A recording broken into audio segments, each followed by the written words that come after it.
कर चले हम फिदा, कैफ़ी आज़मी। कवि का नाम है कैफ़ी आज़मी और जो कविता है जिसका नाम है कर चले हम फिदा। ये गीत हमने कई बार सुना है और गुनगुनाया भी है और आज यही गीत जो है अब हमारे पाठ्यक्रम में जुड़ा है। क्यों? ताकि हम इसके अर्थ को भी समझ सकें। पूरे इस गीत का जो अर्थ है वो हम समझ सकें कि जिस गीत को देश में इतनी बार गुनगुनाया जाता है, हर बच्चे ने अपने स्कूल लाइफ में जो है इस गीत को ना जाने कितनी बार गाया है, गुनगुनाया है और सभी ने सुना है। तो इस कविता का या गीत का जो है अर्थ क्या है? तो ये कविता का जो नाम है कर चले हम फिदा, जिससे कवि ये बताना चाहते हैं कि जो हमारे देश के जो सैनिक हैं, जो हमारे रक्षक हैं, जो देश की रक्षा में दिन रात एक कर देते हैं, सर्दी गर्मी कुछ भी नहीं देखते हैं और अपनी जान की फिक्र किए बगैर बॉर्डर पे खड़े होकर देश की रक्षा में निरंतर लगे रहते हैं। और यही पंक्ति जो है कर चले हम फिदा, यानी कि अब हम फिदा होकर चलते हैं, विदा लेते हैं। तो इस कविता के माध्यम से, जो कि हमें पता है कि देश गीत है ये एक, और इस गीत के माध्यम से हमें देश और उसके सैनिक और बॉर्डर पे खड़े हुए जो सैनिक हैं अपने घर परिवार को भूलकर दिन रात जो अपने खून के कतरे कतरे का हिसाब देते हुए देश की रक्षा करते हैं, उससे संबंधित है।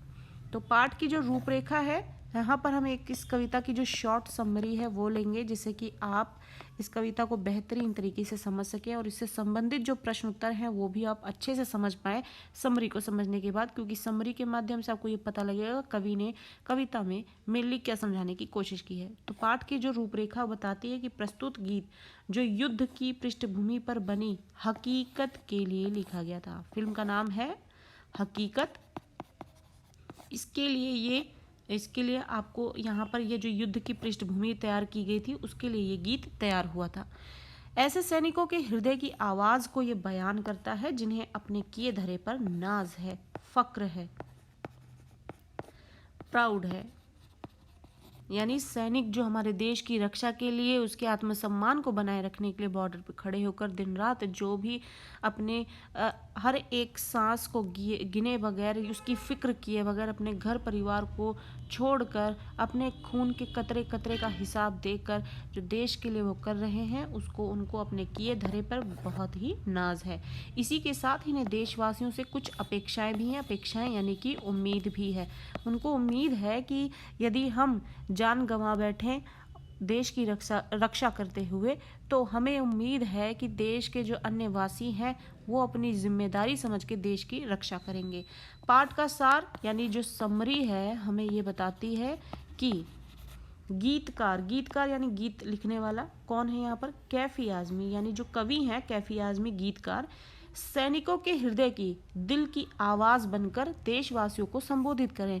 ये कविता जो है, आप ये समझिए कि एक सैनिक जो है अपने मन की बात बता रहा है, उस फॉर्म में कवि जो है इस कविता को लिखते हैं या गीत को लिखते हैं।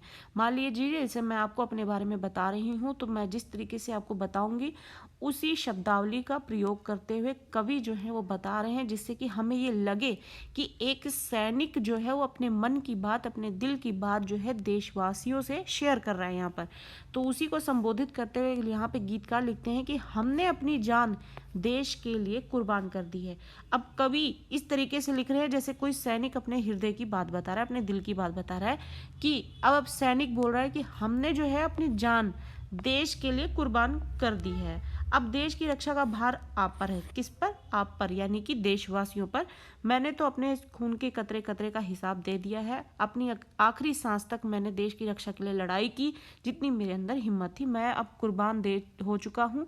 अब आपकी जिम्मेदारी है कि आप देश की रक्षा में सामने खड़े मिले, या फिर उसको अपनी एक जिम्मेदारी समझते हुए आप भी देश की रक्षा को वैसे ही करें जैसे कि हम अपने घर परिवार की करते हैं या फिर अपनी जिम्मेदारी समझते हैं। हमारी सांस रुकती गई और हमारी नब्ज जो है वो जमती गई। नब्ज जमती क्यों गई? आप देखते ही, आपको पता ही है कि बॉर्डर जो है उस पर किस तरीके से माहौल होता है, बहुत गर्मी तो बहुत सर्दी, तो उसमें नब्ज जो है किस तरीके से जम तक जाती है, सांस जो है रुकने को होती है, फिर भी जो है हम नहीं रुकते। हम कौन है यहाँ पर? सैनिक है।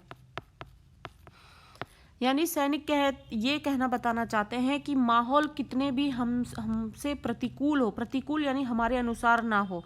हमें सर्दी लगती है, हम रजाइयाँ ओढ़ के बैठते हैं, कपड़े गर्म पहन के बैठते हैं, गर्मी होती है एसी चला के बैठते हैं, लेकिन जो सैनिक हैं जैसा भी माहौल है उसी में उनको अपनी और जाबाजी को दिखाते हुए मुसीबतों का सामना करते हुए देश की रक्षा करनी होती है।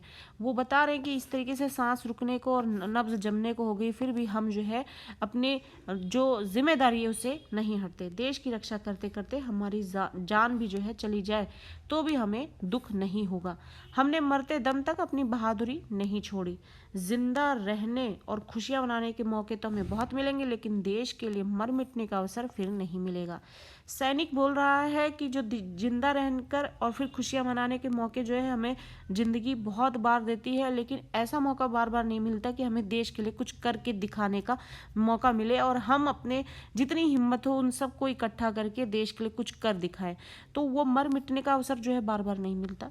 यदि जवान होकर भी कोई देश के लिए अपना खून नहीं बहाता तो उसकी जवानी पर धिक्कार है। आज हमारे खून से धरती जो है दुल्हन की तरह सजी हुई है।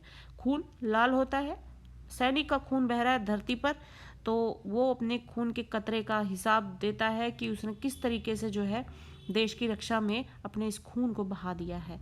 और धरती जो है सैनिक के खून से सज जाती है और उसकी जो आन बान शान है वो बनी रहती है। उसी तरीके से यहाँ पर अब जो सैनिक है ये उदाहरण देते हुए हम बताता है कि जिस तरीके से दुल्हन जो लाल जोड़े में तैयार होती है, इज्जत होती है, उसकी रक्षा की जाती है, उसकी इज्जत का ख्याल रखा जाता है और उसको जो है घर की इज्जत बनाकर लाया जाता है, उसी तरीके से जो दुल्हन की तरह आज ये धरती जो है सैनिकों के लहू से सज गई है लाल जोड़े में। आप सभी से प्रार्थना है कि हमारे बाद देश पर जान लुटाने वालों की संख्या जो है वो कम नहीं होनी चाहिए। सैनिक जो है ये उम्मीद लगाते हैं कि जिस तरीके से हम अपनी जाबाजी का यहाँ पे परचम लहरा रहे हैं और देश की रक्षा में खड़े रहे अपनी आखिरी सांस तक, हमें ऐसा लगता है कि हमें जो हमारे जाने के बाद जो है वो इस तरीके से हमें लोगों में हिम्मत की कमी नहीं दिखेगी। देश के लिए बलिदान देने के लिए वो कतारें दिखेंगी हमें, जिससे कि देश की रक्षा, उसकी आन बान शान, जो उसकी इज्जत है, जो उसका आत्मसम्मान है वो बना रहेगा। आप लोग नई नई टुकड़ियां बनाकर आगे बढ़ते रहना। देश पर बलिदान होने का जश्न मनाने के बाद ही हम विजय का जश्न मना सकेंगे। यानी कि जब दुश्मन पर विजय पा ली जाए, यानी कि दुश्मन को हरा दिया जाए और हम विजय पा जाए, उसका जश्न तो हर कोई मनाता है, लेकिन उससे भी पहले बलिदान होने का जश्न मनाने के बाद ही हम विजय का जश्न मनाएंगे।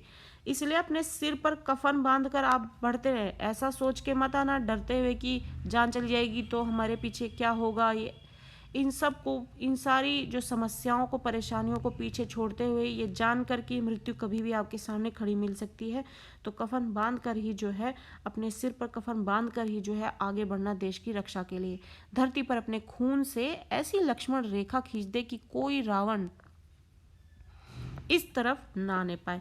कहने का अर्थ है कि रावण से रक्षा करने के लिए, जिस तरीके से सीता मैया की रक्षा करने के लिए, रावण से बचाने के लिए, या फिर अन्य राक्षसों से या राक्षसी प्रवृत्ति से बचाने के लिए जिस तरीके से लक्ष्मण जो है सीता के सामने एक लक्ष्मण रेखा खींच देते हैं कि इस रेखा के आर पार जो है किस तरीके से सुरक्षा का माहौल और किस तरीके से असुरक्षित माहौल है, वो एक चिन्ह है जिससे पार करने से जो है मुसीबत बढ़ भी सकती है और सुरक्षा के दायरे में भी रह सकते हैं। ऐसे ही अपने खून से इस लक्ष्मण रेखा को खींच देना तुम भी, जिससे कि उसको पार करके कोई शत्रु जो है देश के मान सम्मान को ठेस ना पहुंचा सके। तुम्हें राम और लक्ष्मण की तरह ही सीता माता अर्थात भारत माता की रक्षा करनी होगी। इस प्रकार इस गीत में देशभक्ति की भावना को प्रतिपादित किया गया है और इस तरीके से यहाँ पर हमें उदाहरण देकर और किस तरीके से समझाने की कोशिश की गई है कि जो सैनिक है वो हमारे देश की रक्षा के लिए किस तरीके से तत्पर है और अपने सांस की और खून बहाने तक की फिक्र किए बगैर वो देश के आत्मसम्मान को बनाए रखने के लिए निरंतर आगे बढ़ते रहे हैं और उम्मीद भी लगाते हैं, ये उम्मीद भी करते हैं कि देश की रक्षा करने के लिए, उसके आत्मसम्मान को बनाए रखने के लिए देश के जो वासी हैं वो भी इसी तरीके से तत्पर होंगे। आई होप कि आपको इस कविता पाठ का जो यहाँ पे समरी सेशन हमने लिया है वो बहुत अच्छे तरीके से समझ में आया होगा। अगर आपको वीडियो हेल्प कर रही है तो ज़रूर इसे लाइक करें, ज़्यादा से ज़्यादा शेयर करें, चैनल को सब्सक्राइब करना ना भूलें और चैनल के साथ इसी तरीके से बने रहें अन्य वीडियोज़ के लिए। Thank you.